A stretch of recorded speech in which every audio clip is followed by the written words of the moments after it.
Kalinga super കപ്പിൽ കേരള ബ്ലാസ്റ്റേഴ്സിന് തകർപ്പൻ തുടക്കം. ഗ്രൂപ്പ് ഘട്ടത്തിലെ ആദ്യ മത്സരത്തിൽ കേരള ബ്ലാസ്റ്റേഴ്സ് ഐ ലീഗ് ക്ലബ്ബായ ഷില്ലോൺ ലജോങ്ങിനെ പരാജയപ്പെടുത്തി. 1-നെതിരെ 3 ഗോളുകൾക്കായിരുന്നു കേരള ബ്ലാസ്റ്റേഴ്സിന്റെ വിജയം. ഇരട്ട ഗോളുകളുമായി ഗാന താരം കാമി പെപ്രയാണ് ബ്ലാസ്റ്റേഴ്സിന്റെ വിജയത്തിൽ നിർണായക പങ്കുവഹിച്ചത്. മത്സരത്തിന്റെ ആദ്യ പകുതിയിൽ തന്നെ ബ്ലാസ്റ്റേഴ്സ് 2 ഗോളുകൾ നേടി.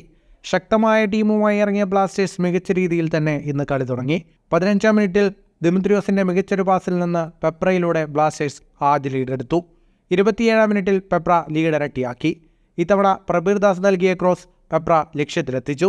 എന്നാൽ ആദ്യ പകുതിയിൽ തന്നെ ഒരു പെനാൽറ്റിയിലൂടെ ഷില്ലോൺ ലജോങ് 1 ഗോൾ മടക്കി. റെനാൻ പൗളീനിയോ ആണ് ഷില്ലോങ്ങിനായി ഗോൾ നേടിയത്. ആദ്യ പകുതിയുടെ അവസാനം ബ്ലാസ്റ്റേഴ്സിന്റെ ഒരു ഷോട്ട് പോസ്റ്റിൽ തട്ടി മടങ്ങി. പിന്നാലെ വന്ന ഡെയ്സുക്കയുടെ ഷോട്ട് ഗോൾ കീപ്പർ സേവ് ചെയ്തു. ആദ്യ പകുതിയിൽ സ്കോർ 2-1. രണ്ടാം പകുതിയുടെ തുടക്കത്തിൽ ഡെയ്സുക്കയുടെ ക്രോസിൽ നിന്ന് മുഹമ്മദ് ഐവൻ കൂടെ ഗോൾ നേടിയതോടെ ബ്ലാസ്റ്റേഴ്സ് വിജയമുറപ്പിച്ചു.